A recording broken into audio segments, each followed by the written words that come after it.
الحمد لله رب العالمين والعاقبة للمتقين والصلاة والسلام على سيد الأنبياء والمرسلين وعلى آله وصحبه أجمعين أما بعد أعوذ بالله من الشيطان الرجيم بسم الله الرحمن الرحيم والذين جاهدوا فينا لنهدينهم سبلنا وإن الله لمع المحسنين وقال النبي صلى الله تبارك وتعالى عليه وسلم لغدوة أو روحة في سبيل الله خير من الدنيا وما فيها وقال النبي صلى الله تبارك وتعالى عليه وسلم إذا استنفرتم فانفروا أو كما قال عليه الصلاة والسلام۔ میرے محترم پیارے بھائیو، اللہ کا بہت بڑا احسان و کرم ہے کہ اللہ تبارک و تعالیٰ نے ہمیں دین کی نسبت پر اور دین کی محنت کے لیے اللہ پاک نے جمع فرمایا۔ جس طریقے پر ہماری زندگیوں میں دین کا لانا ضروری ہے، دین کی ذمہ داری جس طرح ہم پر ہے، اس طرح دین کی محنت کی ذمہ داری بھی ہم پر ہے۔ اللہ کے نبی صلی اللہ تبارک و تعالیٰ علیہ وسلم کی ختم نبوت کے طفیل میں، چونکہ آپ خاتم النبیین ہیں، آپ آخری نبی ہیں، آپ کے بعد کوئی نبی نہیں اور اس امت کے بعد کوئی آخری امت نہیں۔ ما کان محمد ابا احد من رجالکم ولکن رسول اللہ وخاتم النبیین۔ آپ صلی اللہ تبارک و تعالیٰ علیہ وسلم اللہ تعالیٰ کے آخری پیغمبر ہیں، تو آخری نبی ہونے کے ناطے ذمہ داری اللہ پاک نے ہم پر ڈالی ہے۔ ہم اللہ تبارک و تعالیٰ کے بندے ہیں، ہم نے کلمہ پڑھا لا الہ الا اللہ محمد رسول اللہ، تو اللہ تبارک و تعالیٰ کے بندہ ہونے کے ناطے ہمیں دنیا میں اللہ کی بندگی کرنی ہے۔ بندگی، زندگی برائے بندگی، یہ جو زندگی جو ہے وہ بندگی کے واسطے ہے کہ ہم دنیا میں رہ کر اللہ تبارک و تعالیٰ کی بندگی کریں، اللہ تعالیٰ کا بندہ بنے۔ اللہ تبارک و تعالیٰ کو بندگی بہت پسند ہے، اس لیے اللہ کے نبی صلی اللہ تبارک و تعالیٰ علیہ وسلم کے جہاں بڑے بڑے سفر ہے قرآن میں، اللہ نے اپنے نبی کو، رسول نے اپنے نبی کو بندہ کہا۔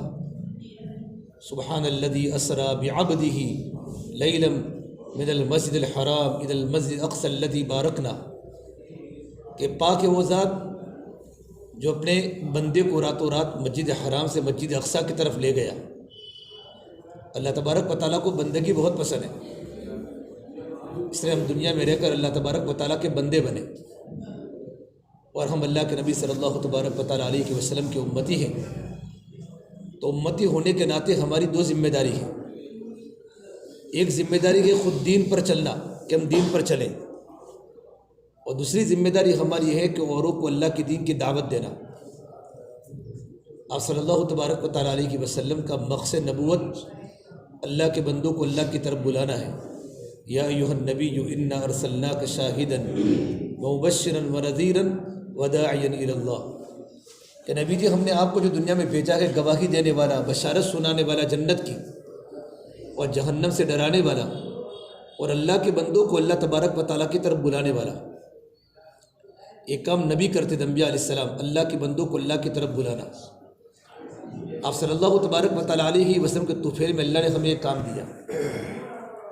ایک بہت بڑی کتاب کو لکھنے والے جلالین شریف ایک کتاب ہے قرآن کریم کی تفسیر کی، جو مدرسے کے تمام طلباء کرام پڑھتے ہیں۔ اس کے لکھنے والے جو لیکھک مصنف ہے علامہ جلال الدین محلی رحمۃ اللہ علیہ، وہ فرماتے ہیں ایک بار میں کتاب کو لکھ رہا تھا اور میرے دل میں ایک بات آئی کہ اللہ تبارک و تعالیٰ نے جتنے بھی دنیا میں نبی آئے، نبی انبیاء علیہ السلام آئے، اللہ نے بہت سے نبی بھیجے۔ ثم ارسلنا رسلنا تترا، اللہ تبارک و تعالیٰ نبیوں کو پیدل بھی بھیجتا رہا، لیکن ان کی محنت کا میدان بہت چھوٹا۔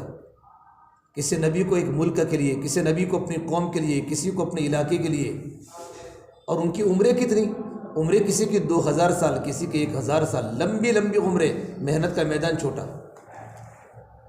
اور محمد عربی صلی اللہ تبارک و تعالیٰ علیہ وسلم کو اللہ نے محنت کا میدان قیامت تک کا انسان دیا، اور آپ کی عمر سب سے چھوٹی 23 سال آپ کا نبوت کا عرصہ، اور آپ کی مکمل عمر 63 سال، 63 سال آپ کی مکمل عمر ہے، اور نبوت کا عرصہ کتنا، محنت کا 23 سال۔ حق تو یہ تھا کہ عمر میرے نبی کو، اللہ کے نبی کی عمر زیادہ ہوتی، جو کہ آپ کی محنت کا میدان قیامت تک کا انسان تھا۔ یہ بات سمجھ میں آ رہی ہے؟ یہاں دیکھو، یہ بات سمجھ میں آ رہی ہے؟ تو اللہ تبارک و تعالیٰ نے محنت کا میدان میرے نبی کو زیادہ دیا اور عمر کم دی۔ اور دوسرے نبیوں کو محنت کا میدان کم دیا لیکن عمر زیادہ دی. یہ بات میرے سمجھ میں بار بار آئی، کیا اس کا جواب؟ فرماتے میں سو گیا تو اللہ نے میرے دل میں یہ بات الہام کی کہ اللہ تبارک و تعالیٰ کو پہلے نبیوں کی امتوں پر اعتماد نہیں تھا کہ نبوت والی ذمہ داری یہ امت نبھائے گی، اس پر اعتماد نہیں تھا، بھروسہ نہیں تھا. اسے اللہ تبارک و تعالیٰ نے نبیوں کو، اللہ تعالیٰ نے نبیوں کی عمریں بہت زیادہ دی اور محنت کا میدان چھوٹا دیا.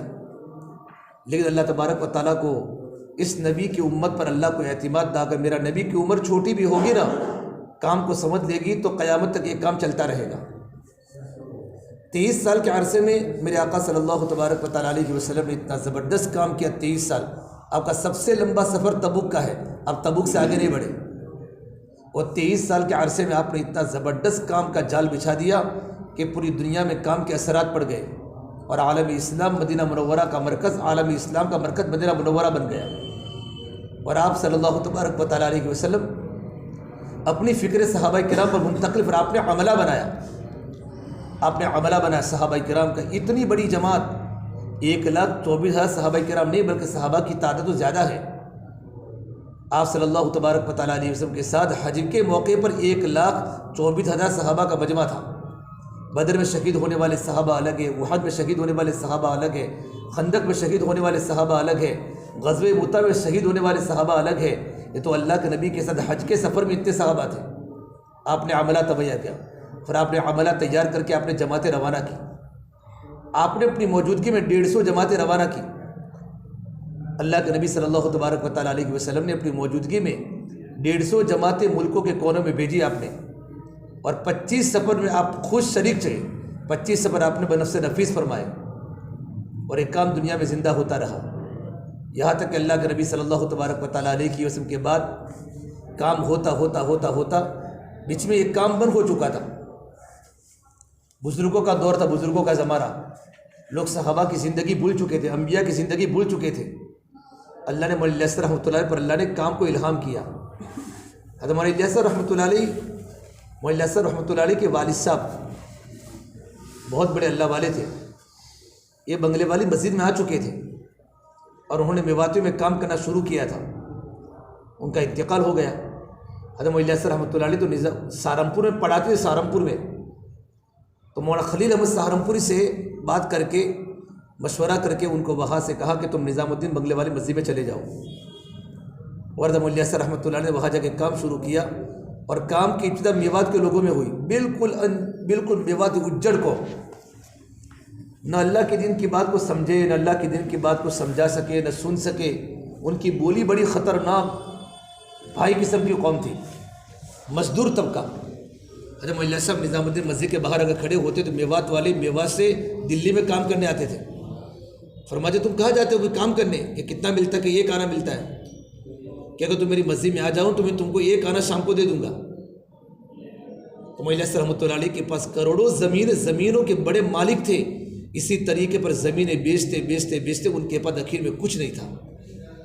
اپنے گھر کے پیسے خرچ کے دیتے تھے. دن کی بات سنو، میواتی گھر جاتے تھے، مسجد میں بیٹھتے تھے اور ایک آنا شام کو ملتا تھا. یوں کہ حضرت نے میوات میں کام شروع کیا. یہ کام تو خرچ کرنے سے، قربانی سے زندہ ہوتا ہے. حضرت مولانا صاحب رحمۃ اللہ علیہ کے انتقال کے بعد ان کے بیٹے مولانا رحمۃ اللہ علیہ سے اللہ نے ملکوں میں کام لیا. مولانا صاحب رحمۃ اللہ جب بیان کرتے ہیں نظام الدین مرکز میں تو فرماتے، میوات والوں کو فرماتے یا ٹھنڈے کمرے بناؤ، یہاں گرم ملکوں کے لوگ آئیں گے، یا گرم کمرے بناؤ یا ٹھنڈے ملکوں کے لوگ آئیں گے. تو میواتی فرماتے تھے میاں جی محراب تو ہم تو ہنستے تھے، یوں کر کے وہ آتا پہنتے میواتی وہ امامہ، تو امامہ کا شملہ یوں لگ کے ہنستے تھے کہ مولانا کا کھسک گیا ہے، کہ دلی والے ہماری بات نہیں سنتے، دلی والے بیاپاری ہماری بات نہیں سنتے، اور کہتے یہاں تو دنیا کی جماعتیں آئے گی. مولانا صاحب کے بڑے عزائم تھے. آدمی کے جتنے بڑے عزائم ہوتے ہیں اللہ تعالیٰ عزائم کی لاج رکھتا ہے. تو میاں جی محراب فرماتے ہم تو ہنستے تھے. ایک بار مولانا صاحب رحمۃ اللہ علیہ ذاکر نگر کالج میں گئے. ذاکر حسین کالج ابھی بھی ہیں اور دنیا کے اسٹوڈنٹ پڑھتے ہیں. مولانا صاحب کی زبان تھی توتلی زبان. جب ایک بات فرماتے تو اٹک کے بولتے، لیکن اندر جو درد تھا امت کا سمندر کی طرح ان کے دل میں درد ہوتا تھا. ہانڈی کے جلنے کی آواز مولانا صاحب کے سینے سے آتی تھی. اتنا دین کے مٹنے کا درد تھا. رات کو سوتے نہیں تھے، کبھی یوں غم میں کبھی یوں غم میں. تو ان کی بیوی فرماتی سوتے کیوں نہیں ہو؟ کہ جو غم مجھے میرے دل میں ہے اگر وہ غم تیرے دل میں آ جاوے تو جاگنے والی 4 آنکھیں ہو جاوے. یہ اللہ نے نبوت والا غم اللہ صاحب کو دیا تھا، حضرت اللہ صاحب. تو فرمائی ہماری جماعتیں تمہارے ملکوں میں آئے گی تو ہماری جماعت کا کون ساتھ دے گا؟ سارے اسٹوڈنٹ تھے پوری دنیا کے، تو سب نے تالیاں بجائی. سب اسٹوڈنٹ کا کام کیا ہے؟ تالیاں بجانا. فرمایا مولانا کو کیا فرماتے ہیں؟ یا دلی میں مولانا کی نیا تبلیغ کا کام تھا. دلی والے تبلیغ نہیں سمجھتے، دلی والے بات قبول نہیں کرتے. وہ یہ فرماتے ہماری جماعتیں ملکوں میں آئے گی، ہماری جماعتیں ملکوں میں آئے گی. تو سب نے تالیاں بجائی. دعوت کا کام شروع اس طرح ہوتا ہے کہ لوگ تالیاں بجاتے ہیں. مولانا عمر صاحب پالم رحمۃ اللہ جب دارالعلوم دیوبند پڑھتے تھے تو مولانا دعوت کا کام کرتے تھے. حضرت مولانا اشرف کی صحبت میں تھے، دعوت کا کام کرتے. جب گرتے تو مولانا کی ٹوپی گرتی تھی، عمر تیری تبلیغ گر گئی. عمر رومال کہتے عمر تیری تبلیغ گر گئی. یوں کہ مدرسے کے طلباؤں کی مذاق کرتے تھے. یہ کام کی ابتدا تھی. ابتدا میں ہمارے بڑوں نے کام کو جمانے کے لیے خوب برداشت کیا ہے، خوب صبر کیا ہے. جو ہمارے کچھ کے جو پہلے بزرگ ہیں جو دنیا ابھی ہے جو چلے گئے، ان کو جا کر پوچھو کچھ میں کام کیسے شروع ہوا. ابھی تو استقبال کا زمانہ ہے، لوگ دعوتیں کرتے ہیں، لوگ مسابقہ کرتے ہیں. استقبال والے کم جمتے ہیں، استدبار والے زیادہ جمتے ہیں. ایک ہوتا ہے دور استقبال کا اور ایک دور ہوتا ہے استدبار کا. استدبار بولتے ہیں حالات کے وقت کام میں جمنا. آج لوگ استقبال کو دیکھ کر کام میں آ رہے ہیں کہ وہ جماعت کا استقبال ہو رہا ہے، ایسا رخ ہے، وہاں لوگ ایسے ہیں. پہلے تو کوئی پوچھتا ہی نہیں تھا جماعت کیا چیز ہے. ایسی جگہ پر جماعتیں جاتی ہے تو کام ہوتا ہے. مولانا ابراہیم صاحب فرماتے ہیں اللہ کے راستے میں جاؤ تو غریبوں میں کام کرو. غریبوں میں، چونکہ غریبوں میں 2 طبقے ہیں. غریب لوگ اپنی غربت کی بنیاد پر مرتد ہو جاتے ہیں، باطل کے شکار ہو جاتے ہیں، مرتد ہو جاتے ہیں. غریبوں میں 2 چیزیں ہوتی ہیں، جہالت ہوتی ہے تو جہالت کی بنیاد پر، اور غربت ہوتی ہے تو یہ لوگ جلدی مرتد ہوتے ہیں. فرمایا یہ گیلی لکڑی ہے. کون سی لکڑی ہے؟ ایک ہوتی ہے سوکھی لکڑی، ایک ہوتی ہے گیلی لکڑی. سوکھی لکڑی جلدی جلتی ہے. یہ پالمپور کا علاقہ، مہسانہ کا علاقہ، احمد آباد کا علاقہ، وہ سوکھی لکڑی ہے. بنگلور سوکھی لکڑی. سوکھی لکڑی جلانے میں کتنا ٹائم لگے؟ فوراً، جیسے تم نے فوراً لگایا فوراً جل گئی. اور گیلی لکڑی تم جلاؤ پھر بجھ جاوے، جلاؤ پھر بجھ جاؤ، پھر دھواں نکلے، تمہاری آنکھیں تمہاری داڑھی پوری دھوئے سے پوری دھواں والے ہو جاوے. یہ ہے پورا علاقہ دھواں والا. کہ غریب لوگوں کے اندر کیا ہوتا ہے؟ گیلی لکڑی ہے، جلدی دن پر نہیں آتے. سے قادیانی وہاں محنت کر رہے پیسہ دے کر، پنجاب سے پیسے ان کے آ رہے. عیسائی لوگ اپنی لڑکیاں پیش کر رہے ہیں، تم کو لڑکیاں چاہیے، پیسے چاہیے. کتنے لوگ مسلمان کمزور ایمان کی بنیاد پر مرتد ہو گئے اسلام سے. حضرت اللہ سے نے پہلے تبلیغی اصول بنایا، اپنا جان اپنا مال. کرائے کے ٹٹو زیادہ نہیں چلتے. کرائے کے ٹٹو، پہلی تبلیغ کی بنیاد اپنا جان اپنا مال. کہ جو اپنا جان اپنا مال لگائے گا نا، جان لگے گا مال لگے گا، تو اس کو کام کی عظمت اور کام کی قیمت سمجھ میں آئے گی کہ کام کتنا اونچا ہے. جب تک اپنی جان اپنا مال نہیں لگتا کام کی عظمت دلوں میں نہیں آتی. تو جب اللہ صاحب نے بات فرمائی کہ دیکھو ہماری جماعت آئے گی تو ایک جبوتی کا اسٹوڈنٹ کھڑا ہوا. جبوتی بالکل یمن کے قریب سمندر پورا ہے، صومالیہ جبوتی. یمن کا سمندر پورا ہوتا ہے، جبوتی آتا ہے. یہ آپ کو یاد ہوگا جب یمن کا اجتماع ہوا تھا پوری کشتی ڈوب گئی تھی، پورا جہاز یمن کا ڈوب گیا تھا جبوتی کے اجتماع میں. پورا 700 عرب ایک ساتھ شہید ہوئے تھے یمن کے سمندر میں. اور اس وقت عمر ترجمہ فرماتے جب پورا مجمع جب ڈوبا تھا نا تو ساتھی جس حالت میں جب ان کو نکالا تو کسی کے ہاتھ میں تسبیح تھی، کسی کے ہاتھ یوں تھے. ایک بچ گیا تھا جو جبوتی کا ذمہ دار ہے.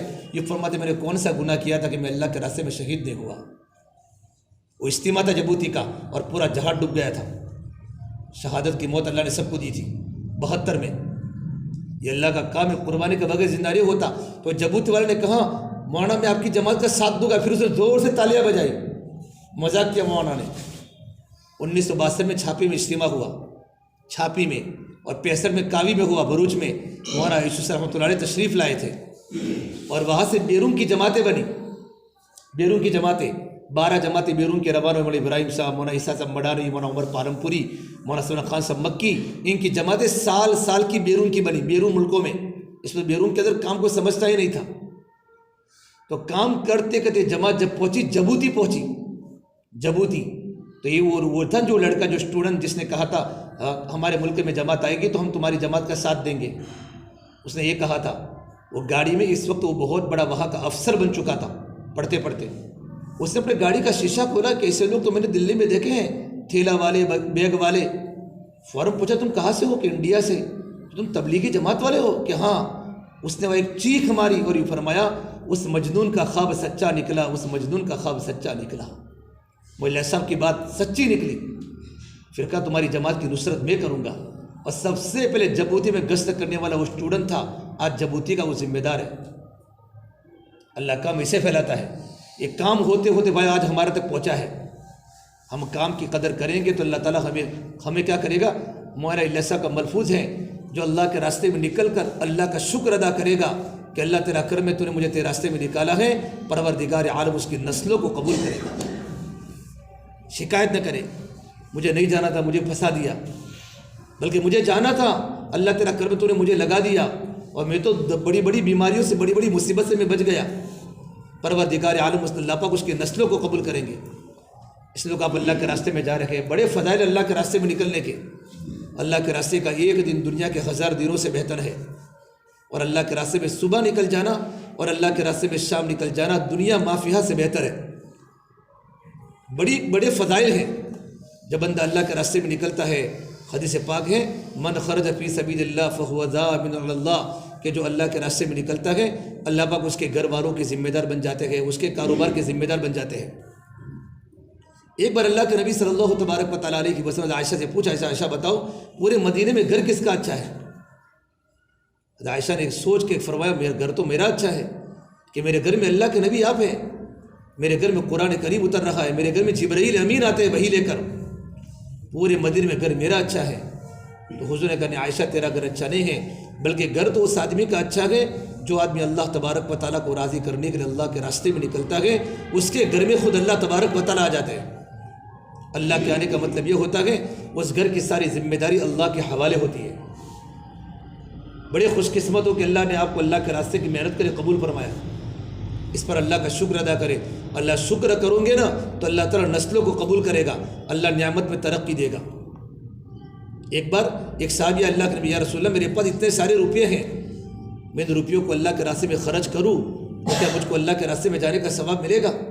ہم روپیوں کی بنیاد پر نہیں جاتے، یہ سوال کر رہے ہیں کہ کتنے ہیں؟ ما عندک، کہ عندی 6,000 یا رسول اللہ، میرے پاس 6000 سونے کے سکے ہیں، اگر میں 6000 سونے کے سکے دینار کو اللہ کے راستے میں خرچ کروں تو کیا مجھ کو اللہ کے راستے میں جانے کا ثواب ملے گا؟ تو آپ نے فرمایا اگر تمہارے پاس 6000 دینار سے بھی زیادہ اگر تمہارے پاس دینار ہو اور تم سارا کا سارا راہ خدا میں خرچ کر دو تو وہ اللہ کا بندہ جو اللہ کے راستے میں نکلا ہوا ہے اور اللہ کے راستے میں نکل کر خالی آرام کرتا ہے، سوتا ہے، اس کو سونے پر جو اللہ کی طرف سے اجر ملے گا تیرے 6000 دینار سے بھی زیادہ خرچ کرنے پر نہیں ملے گا، اتنا ثواب ملے گا۔ ایک صحابی عبدالرحمن بن عوف بڑے مالدار سے، مدینے کے ٹاپ صحابی ہیں مالداروں میں، اور ٹاپ 10 صحابہ کرام میں ہیں جن کو اللہ کے نبی صلی اللہ تبارک و تعالیٰ علیہ وسلم نے 10 صحابہ کو جنت کی بشارت سنائی تھی۔ انہوں نے ایک ہی بیٹھک میں 30 غلاموں کو آزاد کر دیا، 30 غلاموں کو۔ تو ایک صحابی بہت تعجب سے دیکھ رہے تھے کہ تم نے ایک ہی بیٹھک میں 30 غلاموں کو آزاد کر دیا، اور ایک غلام کے آزاد کرنے پر تو جنت واجب ہے، کتنے بڑے فضائل۔ تو کہا میں تمہیں اس سے زیادہ تعجب کی بات بتاؤں جو اللہ تبارک و تعالیٰ اس پر اجر دے گا، ثواب دے گا۔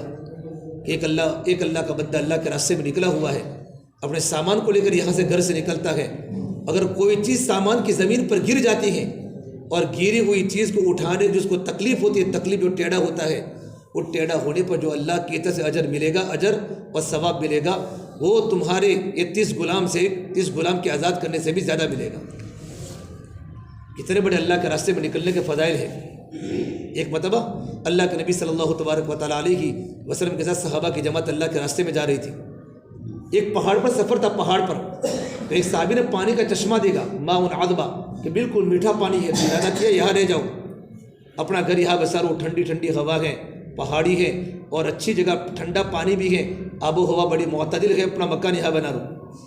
لیکن حضور سے پوچھوں گا تو آپ نے فرمایا نہیں اللہ کے راستے میں چلو، کیا تم یہ نہیں چاہتے کہ تم جنت کے باغوں میں گزرو اور اللہ پاک تمہارے گناہوں کو معاف کرے؟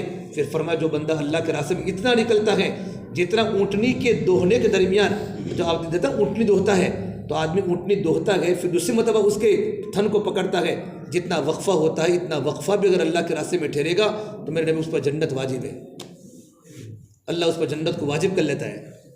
تو میرا اللہ 40 دن میں اللہ کیا دے گا؟ آدمی جب اللہ کے راستے میں نکلتا ہے اور اللہ کے راستے کا اجر سب سامنے ہوتا ہے نا تو آدمی کو نکلنے کا شوق ہوتا ہے۔ ٹھنڈی کے موسم میں صحابہ چلے خندق کے موقع پر، اور گرمی کے موسم میں صحابہ چلے تبوک کے موقع پر۔ ہر موسم میں صحابہ اللہ کے راستے میں نکلے، ہر حال میں نکلے ہیں۔ اس لیے آپ لوگ اللہ کے راستے میں جا رہے میرے بھائیو، اس اللہ کا شکر ادا کریں۔ اب اللہ کے راستے میں جاتے ہیں تو اللہ کے راستے کے اصول بڑے ہیں۔ جتنا بڑا راستہ اتنے بڑے اصول، جتنا بڑا راستہ اتنے بڑے اصول ہوتے ہیں۔ اس سے ہم سب سے پہلے نیتوں کو صحیح کریں، اللہ کے راستے میں کیوں جا رہے ہیں؟ اس لیے کہ عمل کا دار و مدار نیتوں پر ہے۔ ہم نیت کیا کریں کہ اللہ کے راستے میں نکلنے کی، اللہ تعالی ہم سے راضی ہو جاوے، اور ہم دین پر چلنا سیکھنے کے لیے جا رہے ہیں۔ کیوں جا رہے ہیں؟ دین پر چلنا۔ اور کوئی پوچھے گا بنگلور میں کوئی لے کے بیٹھے گا، کوئی علماء بیٹھیں گے، بڑے بڑے مفتیان وہاں کہ بھئی تم اللہ کے راستے میں کیوں نکلے ہو؟ کہ اللہ تعالی ہم سے راضی ہو جاوے، اور ہم دین پر چلنا سیکھنے کے لیے اللہ کے راستے میں جا رہے ہیں۔ میری زندگی میں اللہ کا دین حقیقت کے ساتھ آ جاوے، میں اللہ کا دین سیکھوں، میں دین سکھانے نہیں جا رہا، دین سیکھنے جا رہا ہوں، اور اللہ کے نبی کا امتی ہوں، تو امتی ہونے کے ناطے میری ذمہ داری ہے اللہ کے بندوں تک اللہ کا دین پہنچانا۔ یہ نیتوں کو اللہ کے راستے میں نکلے۔ گھر سے نکلتے وقت 2 رکعت گھر پر نماز پڑھے، سفر کی 2 رکعت پڑھے، مسجد میں 2 رکعت پڑھے، اور سفر کی دعائیں پڑھے۔ ماں باپ سے ملاقات کر کے نکلے، بھائی بہنوں سے ملاقات کر کے نکلے، اور اپنی ضرورت کا سامان لے لے۔ ٹھنڈی ہو تو ٹھنڈی کا بستر لے لے، گرمی ہو تو گرمی کا بستر لے لے۔ آج تو معلوم ہو جاتا ہے وہاں گرمی ہے کہ وہاں سردی ہے۔ اللہ نے سارے کے سارے وسائل کو آسان کر دیا ہے، آدمی کو یہاں سے معلوم ہو جاتا ہے وہاں گرمی ہے کہ وہاں سردی ہے۔ اور ضرورت کا سامان 3-4 جوڑی کپڑے، اتنا زیادہ سامان نہ لے کہ دوسروں کے لیے بوجھ بن جائے، خود بھی نہ اٹھا سکے۔ اپنا سامان اتنا لے جتنا سامان میں اٹھا سکتا ہوں، دوسروں کے اوپر بھروسہ کر کے سامان کو زیادہ نہ لے۔ صابن وغیرہ لے لے اپنی ضرورت کے سامان۔ اگر انسان ڈائبٹیز کا شکار ہے تو ڈائبٹیز کی گولی ہے تو وہ لے لے، بی پی پریشر ہے تو پریشر کی گولی لے، اپنی روزمرہ کی گولیاں لے لے جو روزانہ پیتا ہے وہ۔ باقی زیادہ گولیاں لینے کی ضرورت نہیں، لے کر بھی آتا ہے تو بھی بیمار ہوتا ہے۔ یہ اللہ کا نظام ہے کہ اللہ تبارک و تعالیٰ نظام ہے، اس سے پہلے سے کوئی چیز تیار کر کے نہ لے جائے کہ یہ لے جاؤں گا مجھے وہاں فائدہ ہوگا۔ وہاں آب و ہوا الگ ہوتی ہے، وہاں کی آب و ہوا کے اعتبار سے وہاں کا ڈاکٹر دوا دیتا ہے۔ اسی لیے ہماری جو روزانہ کی جو گولیاں وہی گولیاں لے جاوے، اور اس کے علاوہ اپنا جو بھی ضرورت کا سامان وہ لے جاوے یہاں سے، تاکہ وہاں جا کے سامنے سوال نہ کرنا پڑے۔ سوال کرنا بہت بڑی ذلت ہے۔ وَتَزَوَّدُوا فَإِنَّ خَيْرَ الزَّادِ التَّقْوَىٰ، کہ ساتھ میں توشہ لے لو، بہترین توشہ سوال سے بچنا ہے۔ یہ اللہ نے قرآن کریم میں حج والوں کو کہا ہے، جب تم حج میں جاؤ تو اپنا سامان یہاں سے لے کر جاؤ تاکہ وہاں جگہ سوال کرنے کی ضرورت نہ پڑے، کہ بہترین توشہ سوال سے بچنا ہے۔ ہماری جہاں کی ٹکٹ بنے، ٹکٹ ہمارے تمام ساتھیوں کو ٹکٹ کا پتہ ہو، ہم کون سی تاریخ کو ہمارا سفر ہے، کتنے گھنٹے کا ہمارا سفر ہے۔ 24 گھنٹے کا سفر ہے، چونکہ بنگلور جا رہے ہیں تو 42 گھنٹے کا سفر ٹرین میں ہوتا ہے، 42 کا بھی ہوتا ہے، 32 گھنٹے کا بھی ہوتا ہے۔ جیسی ٹرین لمبا سفر ہے، کبھی 2 دن 1 رات کا ہوتا ہے، کبھی 2 رات 1 دن کا ہوتا ہے۔ ہمارے سامنے سفر کی نوعیت ہو، اس میں کتنی نمازیں آئے گی، آئی بات سمجھ میں، اور اس کی ٹکٹ کیا ہے، میرا کون سا کوچ ہے، میری کون سی سیٹ ہے۔ اور اس لیے ہمارے بڑے فرماتے ہیں جو بھی ہماری ٹکٹ بن جاوے، ساتھیوں کے سامنے ٹکٹ کا مذاکرہ ہو جاوے، اور تمام ساتھی اپنا آدھار کارڈ، اپنا جو پہچان جو کارڈ ہے وہ یہاں سے لے کر اصلی جاوے، آئی بات سمجھ میں۔ اور اس کے بعد اپنی ضرورت کا سامان لینے کے بعد سامان کو گن لے، اور اپنا اجتماعی سامان لے لے، برتن وغیرہ کا، فضائل کی کتابیں تو یہاں سے لے لے، اگر گجراتی پڑھتے گجراتی لے، اردو پڑھتے تو اردو لے لے۔ اور یہاں جانے کے بعد ہماری ٹرین کا جتنا وقت ہو، اس وقت کے پہلے ہم 1 گھنٹہ 2 گھنٹہ پہلے اسٹیشن پر پہنچ جاوے ہمارے ساتھی۔ وہاں پہنچنے کے بعد دوسری ہمارے ذمہ دار طے ہونے کے بعد دوسری خدمت کے طے کر لے، وہ جو خدمت کے جو ساتھی، دو خدمت کے ساتھی، وہ خدمت کے ساتھی ایسے طے کرے جو ٹرین کے آداب سے واقف ہو، سفر کر چکے ہو، تاکہ ٹی ٹی سے بات کرنا ہو، کون سے پلیٹ فارم پر گاڑی آئے گی، کون سا توشہ لینا ہے۔ یعنی چالاک اور ہوشیار ساتھی، ڈایا نہیں۔ بہت سے لوگ جماعت پہ ڈائے ہوتے ہیں، ڈایا تو اچھا ہے، ڈوٹ ڈائے بھی ہوتے ہیں، ڈوٹ ڈایا بہت خطرناک ہوتا ہے، اے بس سمجھ میں۔ اللہ کے راستے کے نکلنے کے زمانے میں امیر صاحب 2 خدمت کے ساتھی طے کر لے، وہ 2 خدمت کے ساتھی جیسے ہماری جماعت پلیٹ فارم پر پہنچے بھائی، تو پلیٹ فارم پر پہنچنے کے بعد ہمارے تمام ساتھی اپنے سامان کو ایک طرف رکھنے کے بعد تمام ساتھی سامان کے چاروں طرف کھڑے ہو جاوے یا بیٹھ جاوے، اور 2 خدمت کا ساتھی تحقیق کر لے کون سے پلیٹ فارم پر ٹرین آئے گی، کتنے بجے آئے گی، پورا ہمارے سامنے ہی ہوتا ہے۔ لیکن تحقیق چونکہ پلیٹ فارم یہاں تو بھائی ایک ہی ہوتا ہے، لیکن بعض جگہ پر بڑے بڑے پلیٹ 10 ہوتے ہیں، 9 ہوتے ہیں، تو ہماری گاڑی کون سے پلیٹ فارم پر آئے گی اور کہاں کھڑی رہے گی، ہمارا کون سا کوچ ہے، ہماری کون سی سیٹ ہے، ہر ایک کے سامنے اس کا مذاکرہ ہو جائے۔ اگر ہماری جماعت وہاں ہے اسٹیشن پر اور ابھی 1 گھنٹہ باقی ہے تو ہم وہاں باتیں نہ کریں، بلکہ وہاں تعلیم کا حلقہ شروع کریں۔ تعلیم کی کتاب میں قتل و قتال کے واقعات کو نہ پڑھے، بلکہ نماز کے فضائل ہے، قرآن کے فضائل ہے، اللہ کے ذکر کے فضائل ہے، حقوق ہے، ماں باپ کے حقوق، رشتہ داروں کے حقوق، پڑوسی کے حقوق، ایسی باتوں کو پڑھے جو باتیں تمام سنتے ہیں، غیر مسلم بھی کتاب کو سنتے ہیں، اور ہو سکے ٹائم میں تعلیمی گشت بھی کر لے کہ بھئی وہاں مسلمان بہت سارے پیسنجر ہوتے ہیں، تو اگر وہاں کوئی ملے ان سے بات کرے، ان کے سامنے دین پر چلنے کے نفع بتاوے، پرانا ہے تو تشکیل کرے، نیا ہے تو ان کو دین پر چلنے کے نفع بتاوے، جیسا موقع ویسی بات۔ اب جیسے ہمارے ٹرین کا وقت ہو جائے تمام ساتھی چوکنا ہو، اپنے سامان کو برابر گن لے اور ہر ایک ساتھی اپنے پیسے کی حفاظت خود کرے، ابھی پیسوں کو جمع نہ کرے، صرف ضرورت کے پیسے جمع کرے، ہر ایک ساتھی کے پاس اپنے پیسے اپنے جیب میں رہے۔ جیسے ٹرین کا وقت آ چکا، ہمارے تمام ساتھی اپنے سامان کو گننے کے بعد ہر ایک ساتھی اپنے سامان کو خود اٹھاوے، اجتماعی سامان امیر صاحب جس کو کہ وہی اٹھاوے۔ اگر کوئی انسان کسی کے سامان کو اٹھاوے تو کہہ کر اٹھا کے میں تمہارے سامان کو اٹھا رہا ہوں، تاکہ اس کو پتہ چلے میرا سامان بھائی نے اٹھایا ہے، ورنہ انسان پریشان ہو جاتا ہے۔ ٹرین میں ہم بیٹھ کے ماشاءاللہ بیٹھنے کے بعد ہمیں پتہ ہے ہمارا یہ کوچ ہے اور ہماری یہ سیٹ ہے، تو ہم وہاں جانے کے بعد اپنی اپنی سیٹوں پر بیٹھ جاوے اور سامان کو برابر رکھ لے۔ اگر ہماری سیٹ پر کوئی لیٹا ہوا ہے تو غصے نہ ہوئے، کیونکہ اس کو پتہ ہوتا ہے کہ میری ٹکٹ یہاں کوئی انسان آئے گا۔ لیکن جب خالی ہوتا ہے لوگ آرام کرتے ہیں، ریسٹ کرتے ہیں تھوڑی دیر کے لیے، ہم جاوے محبت کے ساتھ اس کو اٹھائے، بھائی دیکھو ہم آ چکے ہیں اور یہ ہماری سیٹ ہے۔ اور دن میں کوئی سیٹ نہیں ہوتی، ہر ایک لوگ اوپر والے بھی بیٹھتے ہیں، بیچ والے بھی بیٹھتے ہیں، رات کو سونے کی سیٹ ہوتی ہے، کہ میری سیٹ ہے تم یہاں کیوں بیٹھے ہو؟ یہ اوپر والا بھی بیٹھے گا، بیچ والا بھی بیٹھے گا، نیچے والا تو بیٹھے گا ہی، یہ تینوں کی مل کر بیٹھنے کی سیٹ ہوتی ہے۔ صلی اللہ کے راستے کے نکلنے کے زمانے میں سفر کی ادب ہمارے سامنے ہو، ہماری جماعت اندر بیٹھ چکی، اب ہمارا مشورہ ہو جائے۔ مشورہ کیا ہوگا؟ بھائی دیکھو 2 گھنٹے کا، 24 گھنٹے کا، 42 گھنٹے کا جو بھی ہمارا سفر ہو، اب اس میں اتنی نمازیں آئے گی اور اس میں ہمارا کھانا آئے گا، اتنے وقت کا صبح کا ناشتہ آئے گا، دوپہر کا کھانا آئے گا، شام کا کھانا آئے گا۔ ہم پہلے سے توشہ یہاں سے لے لے اور ایسا توشہ لے لے کہ غیر مسلم کے سامنے بھی ہم کھا سکیں، ایسا توشہ بالکل سادہ سوکھا سادہ۔ ہم اللہ سفروں کے اندر آدمی کم کھانے کی عادت ڈالیں اور ہمارا وقت مشورہ ہو جائے، اس مشورے میں ہماری تعلیم کا وقت بھی طے ہو جائے کہ ہمیں تعلیم بھی کرنی ہے، معاملات بھی پورے کرنے ہیں، ہمیں نماز بھی پڑھنی ہے، نمازوں کا وقت طے ہو جائے، فجر کتنے بجے پڑھیں گے، ظہر کتنے بجے پڑھیں گے، عصر کتنے بجے، تاکہ ساتھیوں کو آرام کرنا ہو تو آرام کر سکے، بھئی اتنے بجے عصر پڑھنی ہے، اتنے بجے ظہر پڑھنی ہے، اتنے بجے فجر پڑھنی ہے، ہر ایک کے سامنے ٹائم ہمارے سامنے مشورے میں طے ہو جائے۔ اور تعلیم کا وقت، ہمارے تمام ساتھی ایک ہی بوگی میں ہیں اور ایک ہی جگہ پر سیٹ میں ہے، تو ہم تعلیم آدھا گھنٹہ پونا گھنٹہ تعلیم کریں، اور تعلیم کے درمیان اگر ساتھی پرانے ہیں تو تعلیمی گشت بھی کریں۔ اب وہ کیسے معلوم پڑے کہ مسلمان ہیں؟ باہر چارٹ لگا ہوا ہوتا ہے ٹرین کے ڈبے کے پاس کہ اس میں کتنے مسلمان پیسنجر تمہارے کوچ میں ہیں، 72 لوگ وہاں بیٹھتے ہیں، اس میں 10-12 پیسنجر تو مسلمان ہوتے ہی ہیں۔ اب ان کے پاس جگہ تعلیمی گشت کرے، حکمت کے ساتھ ان کے سامنے بات کرے، ہر خیال کے لوگ، ہر مسئلے کے لوگ اس میں ہوتے ہیں۔ اور اس کے بعد ہمارا نماز کا وقت آئے، ساتھی وضو کر لیں، اور وضو کرے میرے بھائی تو وضو میں پانی کو استعمال کم کریں۔ وضو کہاں کریں گے؟ جو ہوتے ہیں ٹوائلٹ ہوتے ہیں، ٹوائلٹ، اسی ٹوائلٹ کے اندر ہی ہم وضو کریں گے۔ ایک ہوتا ہے پانی جہاں آئینہ لگا ہوتا ہے، جہاں دروازہ ڈور ہوتا ہے، وہاں ہم نے وضو کریں گے، چونکہ وہ لوگوں کا آنے جانے کا راستہ ہے، چڑھنے کا اترنے کا، وہاں پانی گرے گا، کوئی پھسلنے کا خطرہ ہوتا ہے، کسی کو چھینٹے اڑیں گے، وہاں برش بھی نہ کریں۔ آئے بات سمجھ میں؟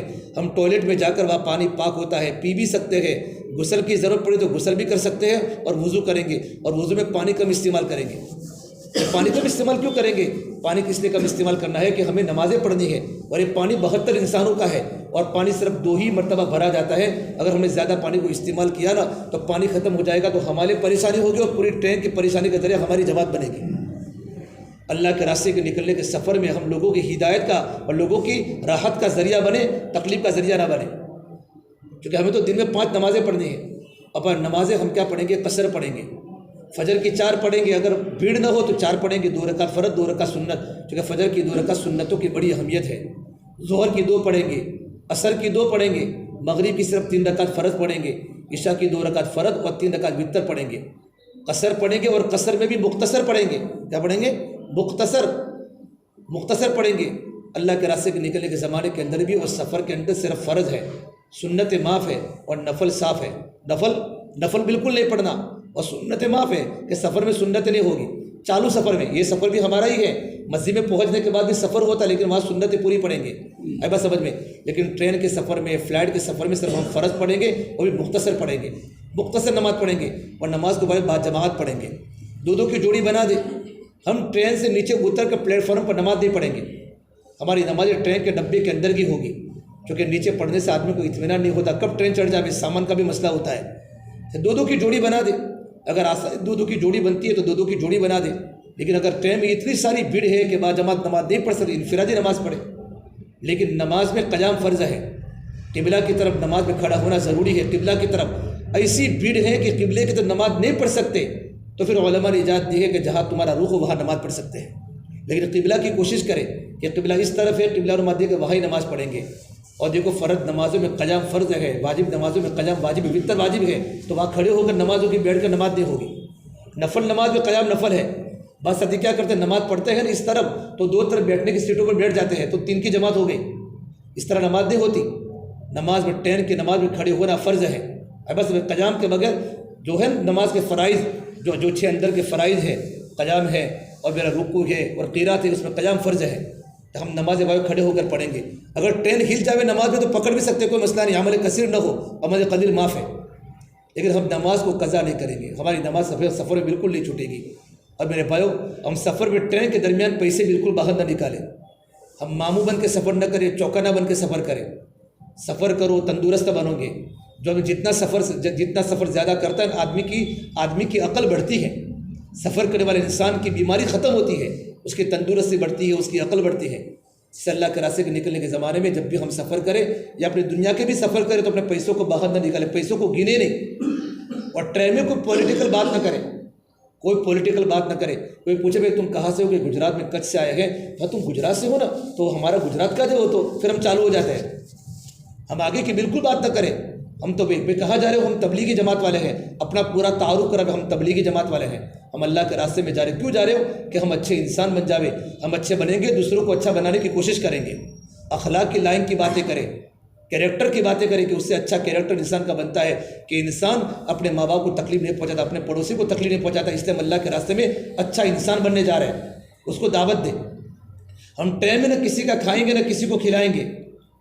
اگر ہم جانتے کسی انسان کو کہ ہمارا دوست ہے پہلے سے واقعی بھی تو ٹھیک ہے، لیکن اجنبی انسان کو کھانا بچے گا تو کھانا پھینک دیں گے یا کسی غریب کو دیں گے، لیکن کسی کو کھلائیں گے نہیں۔ اگر کوئی ہمیں کھانا دے تو ہم کھانا قبول بھی نہیں کریں گے۔ اگر آپ پہچانتے کسی کو، آج کے زمانے میں بہت احتیاط سے آدمی کو سفر کرنا ہے، آئے بات سمجھ میں، اور احتیاط کے ساتھ آدمی باتیں کریں۔ ٹرین میں ہم اخبار نہیں پڑھیں گے، اخبار نہیں پڑھیں گے، آئے بات سمجھ میں، اخبار سے اپنے آپ کو بچائیں گے، حالات حاضرہ کی کوئی بات نہیں کریں گے۔ اس طرح ہمارا سفر چلتا رہے، تعلیم کا حلقہ ہمارا پورا ہو جائے تو ساتھی اپنے انفرادی اعمال کرے، اللہ کا ذکر کرے، قرآن کی تلاوت کرے، معمولات کی پابندی کرے۔ ہم کھانا کھانے کے بعد پھر کھانا ہضم کرنے کے ٹرین کے ڈبوں میں نہ چلے، چلو پہلے سے دوسرا تیسرا، بہت سے لوگ ہوتے ہیں کہ یار عشاء کی نماز کے بعد تو وہ ہائی وے پر میں سفر کرتا تھا کھانا ہضم کرنے کے لیے، کھانا ہی کم کھاوے تاکہ ہضم کرنے کی ضرورت ہی نہ پڑے۔ بات سمجھ میں، کھانا ہی کم کھاوے، کم کھانا بھی بہت بڑی سنت ہے، کم کھانا کیا ہے، اللہ کے نبی کی بہت بڑی سنت ہے، کم کھانا کھاوے۔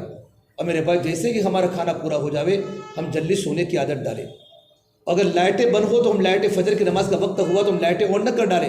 بہت سارے غیر مسلم سوئے ہوئے ہوتے ہیں، اپنی موبائل کی لائٹ چالو کر کے ہم وضو کر لیں، اور بھائی میرا تو روزانہ نماز پڑھ کے قرآن کریم پڑھنے کا معمول تھا تو لائٹ چالو نہ کر دے، غیر مسلم سوئے ہوئے گئے، ہم ان کے آرام کا خیال کریں، ہم سو جاوے اور سوتے سوتے یا بیٹھے بیٹھے اللہ کا ذکر کرے، جب سورج کی روشنی ہو جائے گی پھر قرآن کی تلاوت بھی کرے، اپنے معمولات کو پورے بھی کرے۔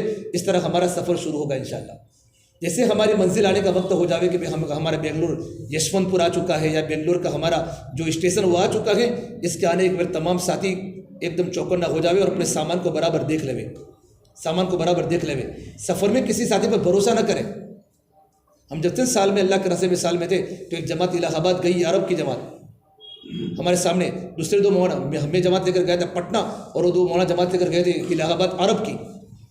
تو وہاں 2 ساتھی آئے سعودی کے رہنے والے، کام کیا اور عربی میں بات کرنے لگے تو 2 مولانا متاثر ہو گئے، مسئلہ تو اچھا عربی جانتے ہیں، اچھا عربی جانتے ہیں۔ پھر کہا میں تمہارے چائے لے کر آتا، وہ چائے میں پتہ نہیں کیا پلا دیا، پوری عرب جماعت سو گئی اور سب کے پیسے لوٹ کے وہ چلا گیا۔ 8 گھنٹے کے بعد عرب کی جماعت اٹھی تھی اس دن، تو مرکز میں کارگزاری آئی کہ بھائی تم کسی کو بھروسہ کیے بغیر، مقامی ساتھیوں کے پوچھے بغیر کسی کی دعوت قبول مت کرو، چائے کی بھی دعوت قبول مت کرو۔ اللہ کے راستے کے نکلنے کے زمانے میں بڑے احتیاط کے ساتھ ہمیں چلنا ہے۔ آئے بس سمجھ میں، کعبۃ اللہ میں چوریاں ہوتی ہیں، مسجدوں میں چوریاں ہوتی ہیں، بھائی تو اللہ کی تو ٹرین سفر ہے، ہر طرح کے لوگ اس میں آتے ہیں۔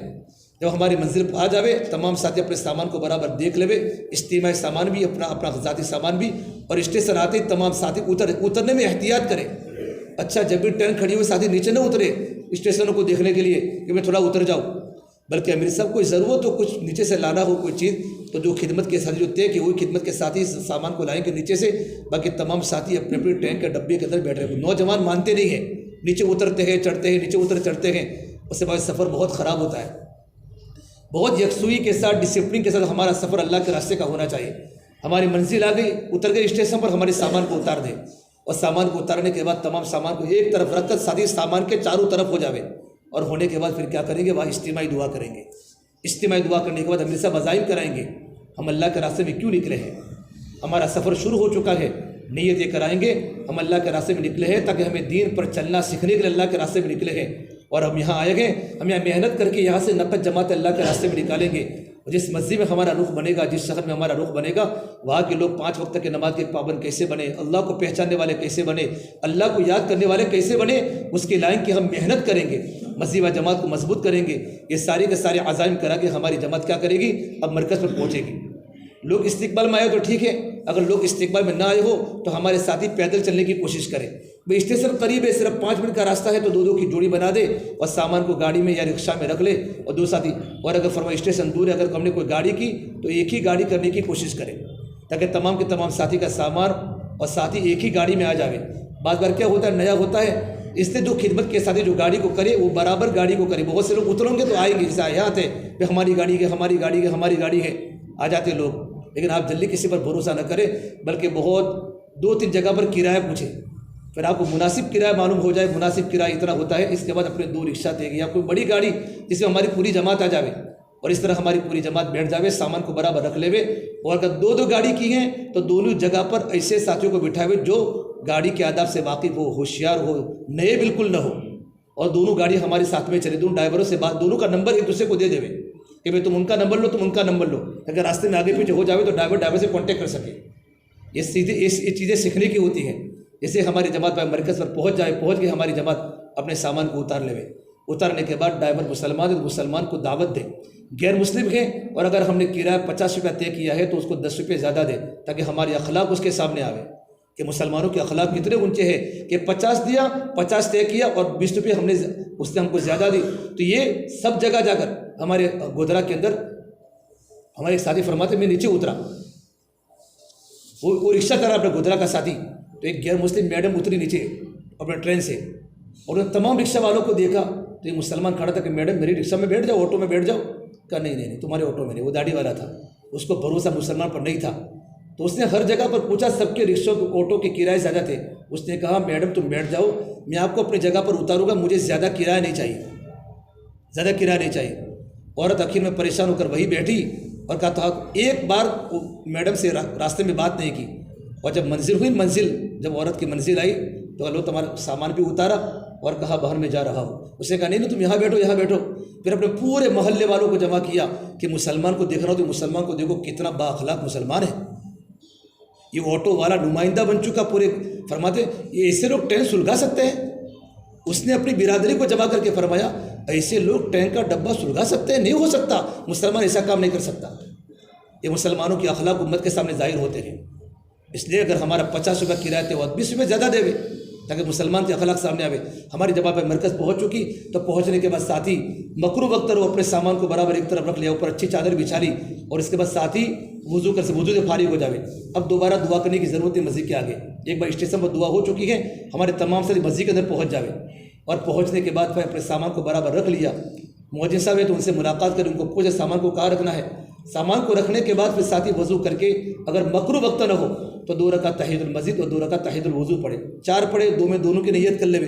اس میں ہمارے تمام ساتھی مشورے میں شریک ہو جائے، مشورے میں شریک ہونے ہماری جماعت اگر مرکز پر گئی، سلطان شاہ مرکز میں گئی ہے تو مرکز پر جانے کے بعد مرکز کے اعمال 24 گھنٹے وہاں ہوتے ہیں، نظام الدین میں ہوتے اس طرح، فجر کے بعد منڈی سے ہوتی ہے، ساری جماعتیں وہاں ہوگی، ایک عجیب وہاں کا مرکز ہے، وہاں کی فضا بڑی نورانی ہے، بڑے بڑے اللہ والے وہاں رہتے، وہاں کے کمرے عربوں کے کمرے الگ ہے، ایک عجیب وہاں فضا، نمازی کھچا کھچ مسجد میں بھرے ہوتے ہیں سلطان شاہ مرکز میں، ایک ایسی فضا ہوتی ہے کہ ہر آنے والے کو وہاں سے جانے کا جی نہیں ہوتا، تو مرکز کے اعمال میں جڑ جاوے۔ اور اگر آپ کو ڈائریکٹ مسجد کا رخ دے دیا کہ بھائی مسجد میں آپ کو جانا ہے تو ہماری جماعت وہاں جانے کے بعد اگر کوئی مقامی ساتھی اگر ہم کو وہاں مل جاوے تو ان کو اپنے مشورے میں بٹھاوے، اور مشورے بٹھانے کے بعد ہمارے ساتھ تھوڑی مشورے کی فکروں کی بات کر کے احوال لے بھائی تمہاری مسجد کے احوال کیا ہے، اور احوال لیتے وقت ہمارا انداز نرمی کا ہو، نرمی کا انداز ہو کہ جو کہ ماشاءاللہ ہماری جماعت آپ کی مسجد کے اندر آئی ہے. آپ دیکھیے مسجد کے ساتھی ماشاءاللہ پرانے ہیں. اب بتاؤ مسجد کے اطراف میں کتنے مسلمانوں کے مکان ہیں کہ بھائی 200 مکان ہیں. کتنے بالی بردوں کی تعداد ہے تو ہم لکھ لیں کہ بھائی 40 بالی بردوں کی تعداد ہے. اس مسجد میں 4 ماہ کے ساتھی کتنے ہیں, چلے والے کتنے ہیں, سال والے علماء کتنے ہیں, علماء کرام کل کتنے ہیں, یوں کر کے سارے احوال لے. آپ کی ماہانہ 3 دن کی جماعتیں کتنی نکلتی ہیں, آپ کی سالانہ چلے کی جماعتیں 4 ماہ کی جماعتوں کو کتنے عزائم ہوتے, کتنی نکلتی ہیں. یہ پورا خاکہ ہمارے سامنے آئے گا تو ہمیں مسجد میں آگے کیا کام کرنا یہ ہمارا خاکہ ہمارے سامنے آئے گا. جب مسجد کے احوال ہمارے سامنے نہیں ہوں گے نا تو مجمع کو دیکھ کر متاثر ہو جائے گا تو کام بہت اچھا ہے. احوال لے لیں گے انشاءاللہ کہ احوال کتنے ہیں. الحمدللہ کہ 200 درس ہمارے یہاں 4 مہینوں کے ہیں. پھر ہمارے ساتھی مشورہ کریں, مشورے میں 3 بنیادیں بتاویں کہ دیکھو ہم لوگ اللہ کے راستے میں نکلے ہیں, یہاں سے بھی جماعت نقد نکل سکتی ہے اور اس مسجد کا کام ہمارے سامنے آ چکا. اب ہماری جماعت یہاں 24 گھنٹے یا 48 گھنٹے 2 دن ہماری جماعت یہاں قیام کرے گی. جو بھی ہمارا رخ ہے ہم اس طریقے پر محنت کریں یا اس مسجد میں آ کر کہ ہمارے آنے کی بنیاد پر یہاں کا کام آگے بڑھے, کام کی سطح بڑھے, یہاں کے نمازی بڑھے, قرآن پڑھنے والے بڑھے, ذکر کرنے والے بڑھے, مشورے کے ساتھ ہی ہمارے آنے کی برکت سے بڑھے اور یہاں نقد جماعت نکل جائے. اس طریقے پر ساتھی سوچے تو انشاءاللہ کیا ہوگا, ہمارے آنے کی برکت سے کام ہوگا. ایک تو ایک کام کو سوچنا, پھر سوچنے کے بعد عملی طور پر ساتھیوں کی ترتیب بدل, ملاقاتوں کی جوڑیاں بنانا کہ بھائی 2 کی 3 کی جوڑی, ایک پرانا ساتھی 2 نئے جوڑ دیے, ایک پرانے نیا جوڑ دیا اور 2 کی ملاقاتیں کر کے پوری بستی میں ساتھیوں کو پھیلا دے. اپنے اجتماع عمل میں حاضر رہے, اجتماع عمل کے علاوہ ان کو پھیلا دے. 2.5 گھنٹے تو مقام پر ہے. جب اللہ کے راستے میں نکل کے جماعتیں 4 گھنٹہ 5 گھنٹہ جب جماعتیں چلتی ہے تو نقد جماعتیں بنتی ہیں. ہم فجر کے بعد بالکل سونے کی عادت نہ ڈالیں. جو جماعت فجر کی نماز کے بعد سو جاتی ہے وہ جماعتیں کام نہیں کر سکتی, کیونکہ امت کے ملنے کا وقت ہی فجر کے بعد ہے. فجر کے بعد کا وقت و عشاء کے بعد کا وقت لوگوں کے ملنے کا ہے. اگر ہماری جماعتیں فجر کے بعد مسجدوں میں سو گئی یا مسجدوں میں ہی رہی تو باہر کے لوگ چلے جائیں گے. جماعت تو مسجد میں رہے گی, ہمارے اعمال تو ہوں گے لیکن باہر کا کام پورا کا پورا رہ جائے. بستی والے ہم کو پہچانیں گے جماعت کہاں سے کہاں چلی گئی.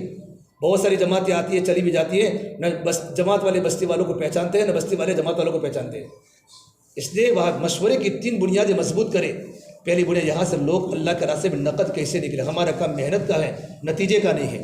ہم محنت کے مکلف ہیں, محنت کی کارگزاری ہماری مضبوط اور نتیجے کی نہیں. نتیجہ کس کے ہاتھ میں ہے بولو, اللہ کے ہاتھ میں ہے. لیکن ہماری محنت مکمل ہو, ہمارے تمام کے تمام ساتھی محنت میں لگے رہے. جب جماعتیں 4 گھنٹہ 5 گھنٹہ چلتی ہے نا, پھر اللہ تبارک و تعالیٰ بیج کو اگاتے ہیں اور اللہ پاک لوگوں کے دلوں کو نرم کرتے ہیں.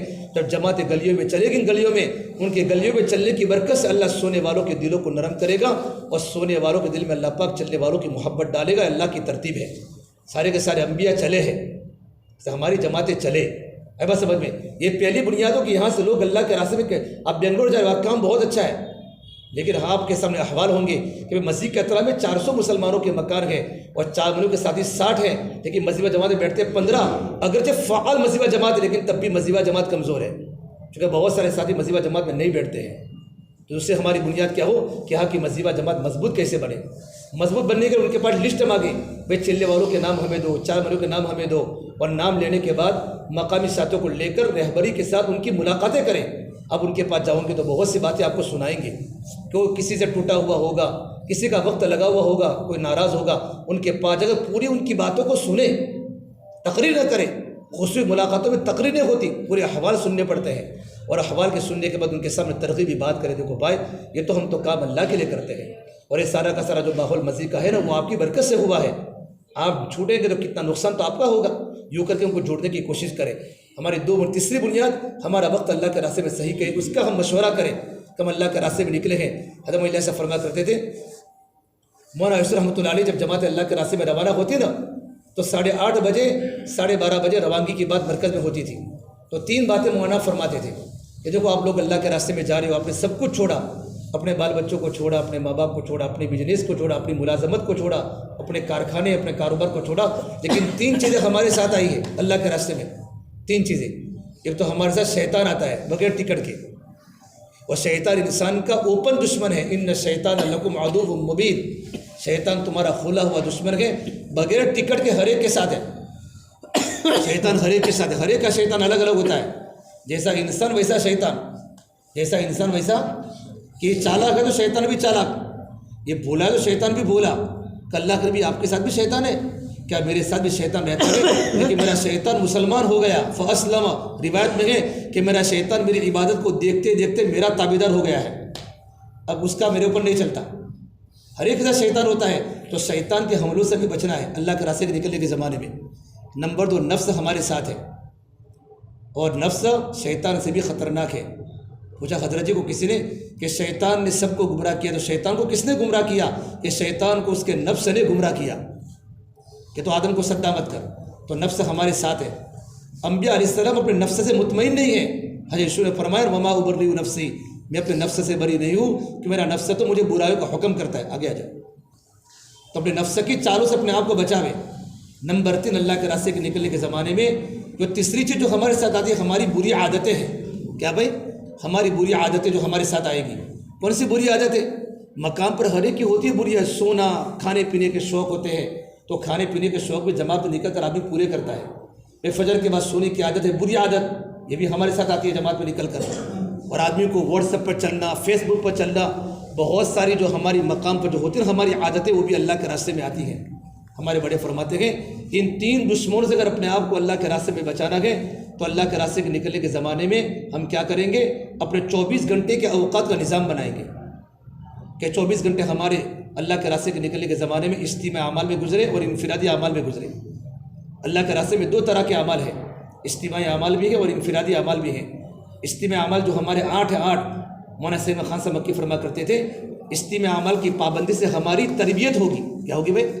تعلیم ہمارا اجتماعی عمل ہے، مشورہ ہمارا اجتماعی عمل ہے، 5 نماز فرض ہمارا اجتماعی عمل ہے، عمومی گشت ہمارا اجتماعی عمل ہے، اور ہر نماز کے بعد کا بجا یہ ہمارا اجتماعی عمل ہے، کھانا ہے، سونا ہے، سوار ہونا، سفر ہے، یہ 8 اجتماعی اعمال ہیں۔ اجتماعی اعمال کی پابندی سے ہماری کیا ہوگی بھائی؟ تربیت ہوگی، اور انفرادی اعمال کی پابندی سے ہماری ترقی ہوگی، اور موت تک دعوت کے کام میں جمنا ہے نا، تو اجتماعی اعمال کی پابندی کے ساتھ انفرادی اعمال کرنا پڑے گا۔ انفرادی اعمال کی پابندی سے دعوت کے کام میں استقامت ملے گی، ہماری تسبیحات پوری ہو، قرآن کریم کی تلاوت پوری ہو، ہمارے معمولات پوری ہو، ہماری تہجد ہو رہی ہو، یہ سارے کے سارے ہمارے انفرادی اعمال ہیں۔ اور اللہ کے راستے کے نکلنے کے زمانے میں اجتماعی اعمال کی پابندی ہماری زندگی میں کیسے آوے اور انفرادی اعمال کی پابندی ہماری زندگی میں کیسے آوے، اس کے لیے ہمارا زیادہ وقت اللہ کے راستے کے نکلنے کے زمانے میں دعوت میں لگے، اس میں لگے، دعوت میں ہے، دعوت میں ہمارا وقت زیادہ لگے۔ دعوت کا مطلب اللہ کی بڑائی اللہ کے بندوں کے سامنے بولنا۔ یہ انبیاء علیہ السلام کا خاص مشن تھا کہ وہ اللہ کی بڑائی مخلوق کے سامنے خوب بولتے تھے۔ حضرت اللہ سے فرماتے تھے جتنا اللہ کی بڑائی بولنے سے آتی تھی سننے سے نہیں آتی۔ اللہ کی بڑائی بولنا، اللہ کی طاقت کو بولنا، اللہ کی بڑائی کو بولے، خالق اللہ کتنا بڑا پروردگار ہے۔ دعوت، ہماری دعوت میں اللہ کی بڑائی کو خوب بولنا ہو، اور فرمایا اس سے اچھی بات کس کی ہوگی جو لوگوں کو اللہ تبارک و تعالیٰ کی طرف بلاوے۔ اور دعوت میں ہمارے 5 گشت ہیں، ان 5 گشتوں کے اندر ہمارے جو 5 گشت ہیں، ان 5 گشتوں کے ذریعے ہم اللہ کی بڑائی کو بولیں گے۔ اللہ کے راستے کے نکلنے کے زمانے میں یہ دعوت میں 5 گشت آتے ہیں، یہ 5 گشتوں کے ذریعے، خصوصی گشت کے ذریعے، عمومی گشت کے ذریعے، تعلیمی گشت کے ذریعے، اور تشکیلی گشت کے ذریعے، اور غسلی گشت کے ذریعے، ان 5 گشتوں ہمیں روزانہ کرنے ہیں، اور ان 5 گشتوں میں دعوت کو، اللہ کی بڑائی کو خوب بولنا ہے۔ جیسے ہماری جماعت مسجد کے اندر آ گئی، مسجد میں آنے کے بعد سب سے پہلے ہمارا مشورہ پورا ہوا، ہمارے امور طے ہوئے، جیسے ہی ہماری خدمت کے ساتھ طے ہو گئے، خدمت والوں کو خدمت میں لگا دو، اور لگاتے ہی فوراً 2 ساتھیوں کی جماعت بنا کر خصوصی گشت میں بھیج دو۔ کیا بھیج دو؟ خصوصی گشت بھیج دو۔ اس میں بھائی خصوصی گشت میں 2 ساتھی جائیں گے، ایک ساتھی تھوڑا پرانا ہوگا، ایک نیا ہوگا، اور وہاں جا کر 3 قسم کے لوگوں کی ملاقاتیں کرنی ہے، آپ کو سب پتہ ہے۔ ایک تو بھائی علماء کرام کے پاس جا رہا ہے، علماء کی زیارت کے لیے، علماء کے پاس تشکیل کی نیت سے نہ جاوے۔ بستی میں امام صاحب ہے، بستی میں علماء ہے، کوئی بزرگان دین ہے، بڑا مدرسہ ہے، علماء کرام کے پاس ضرور جائے۔ حضرت الیاس صاحب جب آتے، جب یوپی کے علاقوں میں بیچتے فرماتے تھے، وہاں شیخ زکریا صاحب کے پاس خدمت میں جانا۔ مولانا ابراہیم صاحب فرماتے ہیں کہ ہماری جماعت مظفر نگر کے علاقے میں کام جب نیا کام تھا، بالکل کام تھا ہی نہیں، اور ہماری جماعت مظفر نگر کے علاقے میں بھیجی، کوئی جماعت کو تبلیغ کو پہچانتا نہیں تھا، تو ہم کو معلوم پڑا کہ مولانا عبدالغنی صاحب کی مجلس، مولانا عبدالغنی صاحب پھول پور نام سنا ہوگا، بڑے اکابر گزرے ہمارے، بڑے بزرگوں میں ہیں، ان کے اثر کے بعد کی مجلس چل رہی ہے تصوف کی، ہماری جماعت شریک ہو گئی۔ مولانا عبدالغنی صاحب بڑے کمزور ہو گئے تھے، بڑے بیمار تھے، فوراً میری طرف دیکھا، مولانا ابراہیم صاحب بالکل بچے تھے اس وقت، تو نئے فارغ ہو کر آئے تھے، کہ میری طرف دیکھا کہ تبلیغی جماعت ہے، اتنا فرمایا کہ دیکھو جماعت والے آئے ہیں، ان جماعت کا ساتھ دینا، ہمیں بڑے علماء کی تائید چاہیے اور چھوٹے علماء کو ہمارے ساتھ نکلنا چاہیے۔ مولانا ابراہیم صاحب فرماتے ہیں کہ بڑے علماء کی تائید، کہ ایک بار ہماری جماعت تھی اردن میں، جارڈن میں کوئی کام جارڈن میں تھا نہیں، اور ہماری جماعت وہاں پہنچی۔ جیسے ہماری جماعت ایئرپورٹ سے جب پہنچی اردن کے شہروں میں، تو پورے اردن میں پولیسوں میں خبر پھیل گئی کوئی انڈیا سے لوگ آئے ہیں، اور لوگوں کے پاس گھروں پر جاتے ہیں، ملاقاتیں کرتے ہیں۔ تو ہم نے کیا کیا، خصوصی گشت کے پہلے دن وہاں کے سب سے بڑے مفتی کے پاس ہماری جماعت ملاقات میں نکل گئی۔ وہاں کے مفتی اعظم، وہاں مفتی اعظم کا بہت ہولڈ ہوتا ہے پورے عرب میں، ہم ان کے پاس گئے، ان کے پاس بیٹھے تھے، پولیس کا فون آیا مفتی صاحب پر کہ لوگ کچھ انڈیا سے کچھ لوگ آئے ہوئے ہیں، ان کے بارے میں آپ کا کیا خیال ہے؟ مولانا فرماتے ہم وہی بیٹھے تھے اور فون آیا۔ تو وہ جو عالم تھے مفتی اعظم مدینہ منورہ سے فارغ تھے، اور انہوں نے تبلیغی جماعت کو اپنی آنکھوں سے دیکھا تھا اور اس کے منافع دیکھے تھے۔ تو فون پر اولئک هم الربانیون، یہ تو سب اللہ والے ہیں۔ کیا کہا؟ یہ تو سارے کے سارے کون ہیں؟ یہ تو اللہ والوں کی جماعت ہے۔ مولانا فرماتے اتنا کہنا تھا، پورے اردو میں ہماری جماعت کا استقبال ہوا۔ ایک خصوصی گشت کا اثر، اگر جماعت پہلے نہ پہنچ پاتی تو تکلیف ہوتی، تو ہم علماء کرام کے پاس جائیں، ان کی خدمت میں رہیں، ان کے پاس وقت نکالیں اور ان کی باتوں کو سنیں۔ اگر وہ بات سننے کے لیے تیار ہے تو اپنی جماعت کی تھوڑی کارگزاری بتائیں جو ہم نے کام کیا ہے۔ نمبر 2، ہم ہمارے جو پرانے ساتھی ہیں مذہبہ جماعت کے ساتھی، ان کی ملاقات میں جاویں اور ان کے بعد احترام سے بات کریں۔ دیکھو بھائی ماشاءاللہ ہماری جماعت آپ کی بستی میں آئی ہے، یہ بستی میں جو بھی ثمرات ہے، نمازوں کی تعداد ہے، لوگوں کے جوانوں پر داڑھیاں ہے، ان کے سروں پر ٹوپیاں ہے، یہ آپ کی محنتوں کا نتیجہ ہے۔ آپ مشغول کاروبار میں، آپ تھوڑا سا ہمیں وقت دیں، آپ تھوڑا سا وقت دو گے، 1 گھنٹہ 2 گھنٹہ 3 گھنٹہ، انشاءاللہ نقد جماعت بن جاوے گی۔ تو کہیں گے بھائی ہمارے جماعت کی تاریخ طے ہے کہ کون سی تاریخ طے ہوئی ہے کہ 15 تاریخ کو ہماری چلے کی جماعت جانے والی ہے۔ کہ دیکھو مولانا صاحب ہمارے ہاتھ ان کے سامنے کہا الحمدللہ اللہ پاک 15 تاریخ کو آپ کی جماعت نکال دے گا، آپ بھی محنت کریں گے، ہم بھی محنت کریں گے، لیکن جماعت جائیں گے 12 ساتھی۔ مزید قطرہ میں کتنے مسلمان ہیں؟ 400 مسلمانوں کے مکانات ہیں، 200 مکان ہیں، 400 تعداد ہے، تو 12 جائے گے تو کتنے بچیں گے؟ 398 بن جائے گے۔ تو ایک جماعت اپنے نقد نکال دے، یہ بھی جائے گی وہ بھی جائے گی، ان کی جماعت کو، ان کی بات کو توڑے نہیں، ان کی بات کو سراہتے ہوئے نقد جماعت نکالنے کی بات کرے۔ تو مقامی صدی کہیں گے ٹھیک ہے انشاءاللہ ہم بھی جماعت کا ساتھ دیں گے، یوں کر کے ان کو ترغیب، ان کو پلاوے، ترغیبی بات کرے۔ اور نمبر 3، ہمارے مسجد کے اطراف میں جو بھی انسان، کوئی گاؤں میں جماعت گئی، کسی شہر میں گئی تو وہاں سرپنچ ہوتا ہے، گاؤں کا چودھری ہوتا ہے، ایسے کوئی نوجوان ہوتے جن نوجوانوں کا گاؤں میں ہولڈ ہوتا ہے، ان کی جگہ ملاقات کرے اور کہ بھائی دیکھو آپ کا کتنا بڑا گاؤں میں عزت ہے، آپ کی برکت سے لوگ آپ کی باتوں کو سنتے ہیں، آپ جھگڑوں کو سلجھاتے ہیں، نوجوان آپ کی باتوں کو سنتے ہیں، آپ ایک آواز کرتے پورا گاؤں آپ کی بات پر چپ ہو جاتا ہے۔ تو تھوڑا سا ہمیں گشت کرائیں گے، تھوڑی سی آپ ملاقاتیں کرائیں گے ماشاءاللہ، تو کتنا بڑا امت کا نفع ہو جائے گا۔ یہ 3 طبقے کی ملاقات کرنے کا نام ہے خصوصی گشت ہے، روزانہ نہیں کرنا۔ جب ہم کسی بستی میں جاوے نا تو بستی کے پہلے دن ہمیں خصوصی گشت کرنا ہے، اور 4 گشت ہمیں روزانہ کرنا ہے۔ پھر کیا ہوگا؟ ہمارا مشورہ پورا ہو چکا، مشورے میں تعلیم کا وقت طے کریں۔ ہمارے بڑے فرماتے ہیں صبح شام ہماری 4 گھنٹہ تعلیم ہو، صبح میں 2.5 گھنٹہ ہو، شام کو 1.5 گھنٹہ ہو، گرمی کے موسم میں 4.5 گھنٹہ تعلیم ہو۔ اور تعلیم ہمارا اجتماعی عمل ہے۔ میاں مہرا فرمایا کرتے تھے اللہ کے راستے کے نکلنے کے زمانے میں 2 عمل ایسے ہیں کہ جو آدمی 2 عمل کی پابندی کرتا ہے اللہ پاک اس کی بہترین تربیت کرتا ہے، ایک تعلیم کا حلقہ اور ایک عمومی گشت۔ اس کے ہر ایک ساتھی پابندی کرے، اجتماعی عمل ہے تعلیم کا عمل۔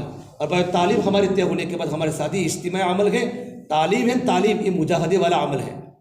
مولوی صاحب فرمایا کرتے تھے تعلیم کے حلقوں میں مجاہدوں کے ساتھ بیٹھو، اس لیے کہ تعلیم کے علم سے عمل میں استعداد پیدا نہیں ہوگی بلکہ تعلیم کے نور سے عمل میں استعداد پیدا ہوگی۔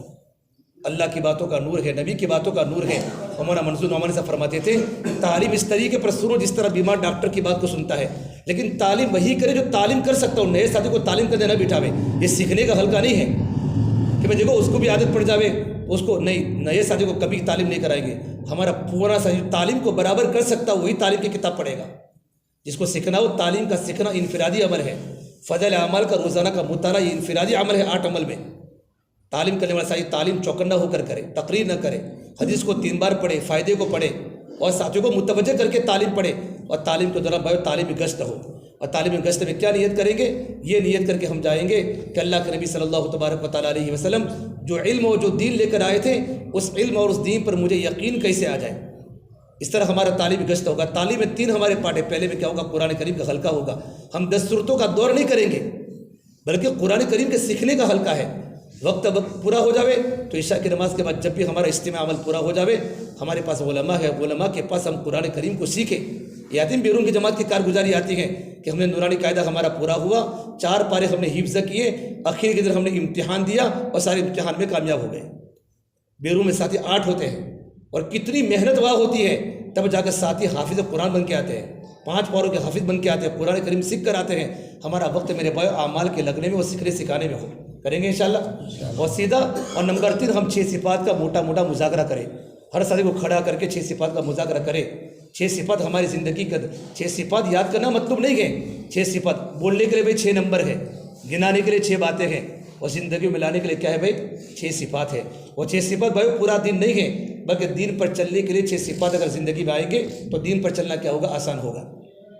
پھر اللہ کے راستے کے نکلنے کے زمانے میں ہمارا وقت دعوت میں لگے، ہمارا وقت عبادت پہ لگے، ذکر و عبادت میں۔ ہماری 24 گھنٹے کی زندگی ہماری غفلت سے نکل کر اللہ کے ذکر میں گزرے، ہر اطاعت کرنے والا ذاکر ہے۔ ہم غفلت سے زندگی نہ گزارے، بلکہ اللہ کے راستے کے نکلنے کے زمانے میں اپنے وقت کو وصول کرے، نظام الاوقات بناوے۔ اجتماع عمل پورا ہوگا، میرے پاس وقت ہے ملاقاتوں میں نکلوں، ابھی ملاقات نہیں ہے تو اپنا وقت ذکر و اذکار میں لگاؤ۔ عبادت میں سب سے بڑی عبادت فرض نماز کی پابندی ہے۔ اللہ کے راستے کے نکلنے کے زمانے میں ہم جماعت کی نماز کی پابندی کریں گے، تکبیر اولیٰ کی پابندی کریں گے، با جماعت پابندی کریں گے۔ 40 رکعت 40 دن کی نمازوں کے کتنے بڑے فضائل ہیں تکبیر اولیٰ کی پابندی کے، بات سمجھ میں۔ اور ہمارے تمام ساتھی پہلی صف میں نماز نہیں پڑھیں گے، کچھ ساتھی پہلی صف میں پڑھیں گے، کچھ ساتھی دوسری، کچھ ساتھی تیسری۔ کیوں؟ تاکہ جب جماعت ہو جاوے اور بہت سے لوگ پہلی صف کے پابند ہوتے ہیں، ہاں جس کا اعلان ہو، جس کی بات ہو وہ آگے بیٹھ جاوے، باقی ساتھی متفرق نماز پڑھے، ٹیک لگا کر نہ بیٹھے بلکہ صفوں کے اندر بیٹھے۔ اور جیسے ہی نماز کھڑی ہو جاوے اور پہلی صف خالی رہے تو ہمارے ساتھی پھر آگے ہو کر سب کو مکمل کریں۔ اور تمام کے تمام ساتھی اذان کے پہلے وضو سے فارغ ہو جاوے۔ بعض بار 4-5 نل ہوتے اور ہماری جماعت 15 کی ہوتی ہے، مقامی ساتھی کو پتہ ہے کہ 5 منٹ باقی ہے، دکان سے نکلتے ہیں، میں وضو کروں گا مجھے نماز مل جائے گی، بیچارہ مسجد کے اندر آیا تو ہم لوگ وضو کر رہے ہیں، اب اس کی رکعت چلی گئی، تو وہ جماعت سے مطمئن ہوگا کہ متنفر ہوگا۔ یہ لوگ آتے ہیں مسجد میں رہ کر بھی وضو نہیں کرتے، ہمارا وقت ہوتا ہے ہم کاروبار سے آتے ہیں 5 منٹ لے کر اور وضو کرتے وقت ان کو جگہ نہیں ملتی تو لوگ جماعت سے بدزن ہو جاتے ہیں۔ ہمارے تمام کے تمام ساتھی اذان کے پہلے وضو وغیرہ سے فارغ ہو کر جب بستی والے مسجد میں انٹر ہو تو تمام ساتھی اعمال میں لگے ہوئے ہو، کوئی قرآن کی تلاوت میں، کوئی اللہ کے ذکر میں، کوئی دعا میں، اس کا بہت بڑا اثر پڑتا ہے۔ کریں گے انشاءاللہ۔ تو 5 وقت کی نماز کے بعد ذکر، 3 تسبیحات کی پابندی ہمیں کرنی ہے، فجر کی نماز کے بعد اور عصر کی نماز کے بعد۔ اگر کوئی اجتماع عمل ہو تو تسبیح کو مؤخر کرے، ظہر کے پہلے فجر کی تسبیح کو پوری کر لے اور عصر بعد کی تسبیح کو عشاء کے پہلے مؤخر پوری کر لے اور پوری کر کے ہی سوے۔ رات کو سوتے وقت ہم محاسبہ کریں کہ میرے جو 8 اجتماعی اعمال 8 انفرادی اعمال ہیں 16 اعمال میرے پورے ہوئے کہ نہیں ہوئے۔ اگر پورے ہوئے تو اللہ کا شکر ادا کرے، آگے کی ترقی مانگے اللہ سے، اگر نہیں پورے ہوئے تو پورے کرنے کی کوشش کریں گے انشاءاللہ۔ اور نمبر 3 ہمارا وقت اللہ کے راستے میں نکلنے کے زمانے میں ایک تو موقع محل کی دعا، ضرورت پوری کرنے کے پہلے، ضرورت پوری ہونے کے پہلے مصنون دعاؤں کا اہتمام کرنا ہے، تسبیحات کی پابندی، قرآن کی تلاوت کا اہتمام۔ اگر ہمارے صحیح تہجد کی پابندی کریں گے انشاءاللہ تو فجر کے پہلے ہمارا معمول پورا ہو جائے گا۔ اللہ کے راستے میں نکلنے میں اگر علماء ہے تو 1 پارہ 1.5 پارہ پڑھے، حفاظ 3 پارے پڑھے اور ہمارے تمام کے تمام ساتھی 1 پارے کے معمول پر آوے۔ اور سحری کے پہلے، فجر کے پہلے اتنا وقت لے کر اٹھے کہ نماز بھی ہو جائے، دعا بھی ہو جائے اور قرآن کی تلاوت بھی ہماری ہو جائے، تاکہ فجر کے بعد ہم یکسوئی کے ساتھ ملاقاتوں میں نکل سکیں۔ یہ جتنے ہمارے پرانے ساتھی اللہ کے راستے میں نکلتے ہیں وہ اپنے سارے کے سارے معمولات فجر کے پہلے پورے کر لیتے ہیں، قرآن وغیرہ کی تلاوت، سورہ یاسین بھی ہماری پوری ہو جائے۔ اور اس کے بعد میرے بھائی ہمارا وقت سیکھنے سکھانے میں لگے۔ اللہ کے راستے کے نکلنے کے زمانے میں ہمارا وقت ضائع نہ ہو، جن کو آتا ہے وہ سکھاوے، جن کو نہیں آتا وہ سیکھے۔ بعض مرتبہ سیکھنے والا سکھانے والے سے آگے بڑھ جاتا ہے، کیا ہوتا ہے؟ سیکھنے والا سکھانے والے سے آگے بڑھ جاتا ہے۔ میاں جی نونما میوات ایک بزرگ گزرے نظام الدین میں، وہ فرماتے تھے کہ ایک بار میں جماعت لے کر گیا میوات کی، تو ایک میوات کا ساتھی بہت بڑا پابند تھا، اسے سارے اعمال کی پابندی کی، بہت سی دعائیں سیکھی۔ تو مجھے کہا حضرت مجھے صلاۃ و تسبیح کی نماز سکھاؤ، لمبی نماز۔ تو میں نے اس کو لمبی نماز سکھانے میں میرا آدھا گھنٹہ ہوا، آدھا گھنٹہ۔ ہماری جماعت واپس آ گئی۔ وہ 10 سال کے بعد نظام الدین مرکز میں آیا، 10 سال کے بعد میں تشکیلی کمرے میں بیٹھا ہوا تھا، میرے پاس آیا اور کہا امیر صاحب اللہ تیری بوٹی کو جنت دے۔ کیا کہا؟ میواتی زبان میں، اللہ تیری بوٹی کو جنت دے، تو نے مجھے وہ جو لمبی نماز سکھائی تھی نا، اللہ کی قسم میں پابندی کے ساتھ روزانہ 1 بار پڑھتا ہوں۔ میاں جی فرماتے میں کھڑا ہو گیا کہ اللہ میری سال میں بھی 1 بار کی توفیق نہیں ہوتی، اور یہ تو روزانہ پڑھتا ہے۔ کبھی کبھی سیکھنے والا سکھانے والے سے آگے بڑھ جاتا ہے۔ قرآن سیکھے، نورانی قاعدہ سیکھے، دعائیں سیکھے، 6 صفات سیکھے، اعلان سیکھے، زندگی گزارنے کا طریقہ سیکھے، بیوی سے کیسے رہنا، ماں سے کیسے رہنا، بچوں سے کیسے رہنا، وہ سارا سیکھنا سکھانا ہے۔ خالی دعائیں نہیں ہے، زندگی گزارنے کا طریقہ سیکھے۔ اور چوتھا بھائی ہمارا وقت اللہ کے راستے میں نکلنے کے زمانے میں خدمت پہ لگے۔ سب سے بڑا عمل خدمت ہے، خدمت میں اگر اخلاص کم ہوگا تو بھی چلے گا. مولانا ابراہیم صاحب فرماتے ہیں عبادت کے لیے مکمل اخلاص چاہیے. ایاک نعبد و ایاک نستعین قل ان صلاتی و نسکی و محیای و مماتی للہ رب العالمین. میری نماز اللہ کے لیے، میری زندگی. لیکن اگر خدمت میں اخلاص کم ہوگا تو بھی چلے گا، اللہ تعالیٰ پورا اخلاص کا ثواب دے گا. کیوں؟ عبادت کا تعلق خالق سے ہے، خدمت کا تعلق مخلوق سے ہے. خدمت کا تعلق کس سے ہے؟ بولو. مخلوق سے ہے. اور عبادت کا تعلق سے آدمی جس جماعت میں خدمت کے ساتھ زیادہ ہوتے ہیں وہ جماعت بہت ترقی کر جاتی ہے. حدیث پاک میں ہے شہادت کے بعد سب سے بڑا درجہ خدمت کا ہے. ٹھنڈی کا موسم، کسی کو گرم پانی کا تقاضا ہو گیا، گرم پانی کے ساتھی گرم پانی کر لیں گے، میں اٹھوں گا، ہر وقت میں تیار ہوں. جماعت میں کچھ ساتھی ایسے ہوتے ہیں کہ امیر صاحب کو ٹینشن نہیں ہوتا سامان کب کھلتا ہے، سامان کب بند ہوتا ہے، گاڑی کب آتی ہے، سامان کب رکھتے ہیں. کچھ ساتھی کو فکر ہے مسجد بدلنی ہے، سامان کو پیک کرنے میں لگ جاتے ہیں، حالانکہ وہ خدمت میں نہیں ہوتے، وہ خدمت میں نہیں ہوتے. ایسے ساتھیوں کو دیکھ کر امیر صاحب کی دل کی دعا لگ جاتی ہے. کتنا بڑا کام جماعت میں ہو جاتا ہے. ساتھی خدمت میں آگے رہے. خدمت کا بہت بڑا عمل ہے. خدمت ضرورت کے لیے بلکہ خدمت تو تربیت کے لیے ہے. جو خدمت کرے گا اللہ پاک اس کی کیا کرے گا؟ تربیت کرے گا. اللہ کے نبی کے زمانے میں ایک جنازہ آیا. آپ نماز جنازہ پڑھانے آگے کھڑے ہوئے. حضرت عمر نے روکا کہ آپ نماز جنازہ مت پڑھو، ہاں منافق ہے. تو آپ نے پوچھا تمام صحابہ کرام کو اس مرنے والے کا کوئی عمل دیکھا ہے آپ نے؟ تو معاذ بن جبل کھڑے ہوئے، لبیک یا رسول اللہ، یہ اللہ کے نبی مجھے پتہ ہے یہ مرنے والے کا عمل میں نے دیکھا ہے. ہماری جماعت اللہ کے راستے میں تھی، جنگلوں کا سفر تھا، پیدل سفر تھا، اندھیرا ہو چکا. تو امیر جماعت کا یہاں قیام کرنا ہے، لیکن چوری کا خطرہ ہے، ڈاکو کا خطرہ ہے. کون پوری رات جماعت کی چوکیداری کرے گا؟ تھک کر نکلے ہیں، تھک کر کون چوکیداری کرے گا؟ سب کو سونے کا تقاضا ہے. تو مرنے والے نے یوں کہا تھا میں پوری رات جاگوں گا، تم سو جاؤ. آپ نے کہا صفے بناؤ، اور آپ نے صفے بنائی اور آپ نے نماز جنازہ پڑھائی. پھر فرمائے مرنے والے تیرے بارے میں کچھ لوگوں کا گمان ہے کہ تو جہنمی گئے، تیرا نبی یوں کہہ رہا ہے کہ تو جنتی گئے، کہ تو نے اللہ کے راستے کے نکلنے کے زمانے میں خدمت والا عمل کیا ہے. خدمت کرنا ہے، امیر کی خدمت کرنا. امیر کی خدمت کا مطلب کیا ہے؟ پیر نہیں دبانے. امیر کی خدمت کا مطلب یہ ہوتا ہے میرے بھائیو کہ امیر جن فکروں کے ساتھ جماعت میں چلتا ہے تمام ساتھی ان فکروں میں کیا دے؟ ساتھ دے. بستی والوں کی خدمت کرے، ساتھیوں کی خدمت کرے، ساتھیوں کے کام آوے. گاؤں والوں کی خدمت کرے. مؤذن صاحب جھاڑو مار رہا ہے، ساتھ میں کھڑے ہو جائے، میں چاہوں میں تمہارے ساتھ جھاڑو مارتا ہوں. یوں نہ کہ یہاں سے بھی مارو، یہاں سے بھی مارو. مؤذن صاحب کو آرڈر نہ کرے، باتوں کو آرڈر کرتے ہیں، بلکہ ہم ساتھ دیں. الیکٹرک کا کام مسجد کے اندر ہو رہا ہے، بس ضرورت ہے، مجھے آتا ہے، میں آپ کے ساتھ میں کام کراتا ہوں. نل ٹوٹ گیا ہے، بغیر پوچھے نل نہ لگاوے، اگر وہ لگا رہا تو ساتھ میں ساتھ دے. اللہ کے راستے کے نکلنے کے زمانے میں دخل اندازی مسجد کے کاموں میں بالکل نہ کریں، احتیاط کریں. لیکن کوئی کر رہا ہے پھر مجھے آتا ہے میں آپ کا ساتھ دوں، ورنہ غلط ہوگا تو پورا تم پر آئے گا، وہ فوراً چھوٹے گا. مقامی صاحب میرے نہیں تو آنے والے جماعت نے کیا ہے. اللہ کے راستے کے نکلنے کے اصول ہے، اصول، ان اصولوں پر ہم چلیں گے، کریں گے انشاءاللہ. اور میرے پاس وقت ہو چکا ہے. اللہ کے راستے کے نکلنے کے زمانے میں بہت ساری باتیں ہوتی ہیں. نکلنے کے زمانے میں ہمارے ساتھی میرے بھائیوں 4 کاموں سے اپنے آپ کو بچاوے. ایک تو سوال کرنے سے، سوال زبان سے بالکل نہ کرے. دل کا سوال ہوگا تو زبان پر سوال آئے گا. آئے بات سمجھ میں؟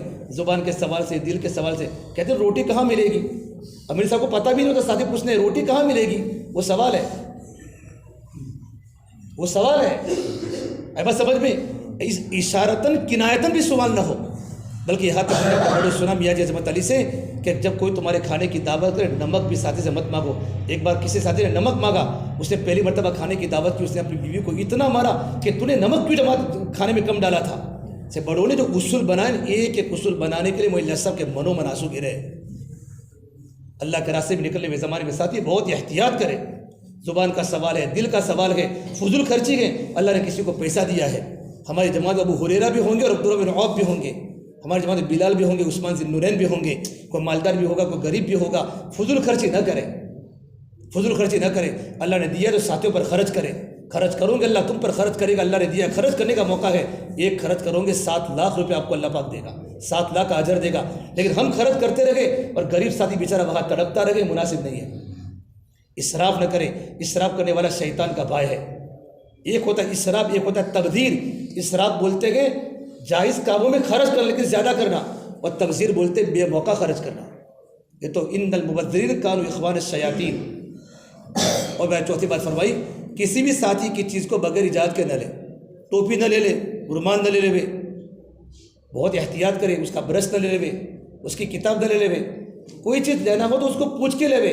بغیر تقی صاحب فرماتے ہیں بغیر رضامندی کے دوست ہوتا ہے. بعض وقت اجازت دے دیتا ہے لیکن دل راضی نہیں ہوتا. لا یحل کسی مسلمان کے لیے جائز نہیں ہے کہ اپنے بھائی کی کوئی چیز اس کی دل کی خوشی کے بغیر لے. جماعت میں جتنا اصولوں کے ساتھ چلوں گے ہماری تربیت ہوگی، ورنہ زندگیاں گزر جائے گی، تربیت نہیں ہوگی.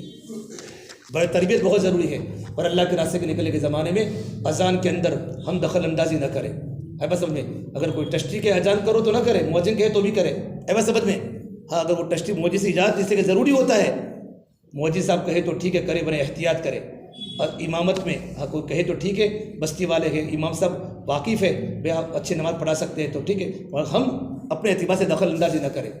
مسجد کے کسی لائٹ بل میں، لائٹ کاموں میں ہم بالکل دخل اندازی نہیں کریں گے. ہے بات سمجھ میں، احتیاط کریں گے. اور چوتھی بات، مسجد کا کوئی بھی کام ہو اس میں ہم کیا کریں گے، مسجد کے ٹشٹری میں ہم دخل اندازی نہیں کریں گے. اس سے اپنے آپ کو بچاوے. اللہ کے راستے کے نکلنے کے اصول ہے. ہمارا وقت کھانے میں کم لگے، ہمارا وقت پینے میں کم لگے، سونے میں کم لگے، ضروریات میں ہمارا وقت کم لگے. ہمارا وقت کہاں لگے گا؟ اللہ کے دین کی دعوت میں لگے گا. اور ایک بات میاں جی مہرا فرما کرتے تھے، اللہ کے راستے کے نکلنے کے زمانے میں آدمی امیر کی خوب اطاعت کرے. امیر کی اطاعت بہت ضروری ہے. یہ سب سے بڑی بات یہ کہ امیر کی اطاعت ہے کہ امیر کے منشے کو سمجھنا. امیر صاحب کا منشا کیا ہے؟ جو پوچھ کے چلے گا اس کی ترقی ہوگی. پوچھ کے چلے گا. حضرت اسامہ بنے امیر بنے ہیں، اللہ کے نبی کے انتقال کے پہلے آپ نے امیر بنایا تھا. صدیق اکبر کو حضرت عمر فاروق کو گھر رکھنا تھا تو اسامہ کے گھر پہنچے تھے. ابو بکر صدیق خلیفہ، اسامہ میں عمر کو میرے پاس رکھ سکتا ہوں تمہاری خوشی سے؟ اجازت دی. پھر پوچھا کہ تمہارا دل ناراض تو نہیں ہے؟ اتنی اطاعت ہمیں سکھائی ہے. بہت سارے لوگ جماعت میں امیر بن جاتے ہیں کہ کیا پوچھنے کی ضرورت اسی باتوں کی. امیر صاحب کچھ نہیں کہیں گے، لیکن اس سے ان کا بہت بڑا نقصان ہوگا. جب زندگی میں منمانی آتی ہے تو ترقی نہیں کر سکتے. ماننا ہدایت ہے، منوانا جہالت ہے. جب ماننے کی صفت میری زندگی میں آئے میرے بھائیو. نمبر 2، اللہ کے راستے میں جو کھانا ملے وہ کھا لے. بہت سے لوگ جماعت میں نکل کر کھانے میں عیب لگاتے ہیں. یہ بہت بڑی نعمت ہے. کھانا پکانے والی ہماری بیویاں نہیں ہیں، ہماری ماں نہیں ہے. مولانا علیہ السلام فرماتے تھے اللہ کے راستے کے سوکھے ٹکڑے گھر کے مرغے مسلم سے بہتر ہیں، اور اللہ کے راستے کے کھانوں میں شفا ہے. جب علیہ السلام رحمۃ اللہ علیہ چاول والی کی جماعت کو روٹی کے علاقے میں بیچتے تھے، اور روٹی کھانے والی جماعتوں کو چاول کے علاقے میں بیچتے تھے کہ روٹی والوں کے لیے چاول مجاہدہ ہے اور چاول والوں کے لیے روٹی مجاہدہ ہے. اور جہاں مجاہدہ ہوگا وہ اللہ ہدایت پھیلائے گا. والذین جاہدوا فینا لنہدینہم سبلنا، کہ مجاہدہ ہوگا تو اللہ ہدایت دے گا، اللہ کا وعدہ ہے. اور تیسری بات فرمائی، جہاں کا رخ ملے وہاں چلے جاوے. مر کر جانے کے بعد ہمیں رخ دیا تم کو یہاں جانا ہے، پوچھے بھی یہاں کا رخ کیسا ہے، ہم رخ نہ مانگے بلکہ جہاں کا رخ ملے وہاں رخ پر چلے جاوے. تو انشاءاللہ جہاں رخ پر جاؤں گے ہمارے مقدر کی روزی وہاں لکھی ہوئی ہوگی تو اللہ پاک وہاں ہم سے کام لے گا، کریں گے انشاءاللہ. اور چوتھی بات فرمائے، ہمارے ساتھی رونے کا اہتمام کریں اللہ کے سامنے. جتنا ہم اللہ کے سامنے پائے راتوں کو روئیں گے، تنہائیوں میں اللہ کے سامنے روئیں گے. جس کا دین محنت پہ، جس آدمی کا دین محنت پہ جائے گا اس کی رات بھی محنت پہ جائے گی. اگر ہمارا دین محنت کے بغیر گزرا تو رات بھی بغیر محنت کے جائے گی. دن بھائی دن میں محنت کرے مخلوق پر، اور راتوں کو اللہ کے سامنے گڑ گڑا کر اللہ کے سامنے دعائیں کرے. حضرت اللہ سے فرمایا کرتے تھے دین میں محنت کرو ہڈیوں کو پگھلانے والی، راتوں کو دعا کرو دلوں کو تڑپانے والی. ہم دین میں محنت کریں گے تو دعا میں ہمارا دل لگے گا. کریں گے انشاءاللہ. کون کرے گا؟ کریں گے نا. اللہ تعالی ہم تمام کو عمل کرنے کی توفیق عطا فرمائے. اور میرے بھائی جماعت کے ساتھی محبت کے ساتھ چلے، محبت کے ساتھ چلے. چائے بنائیے.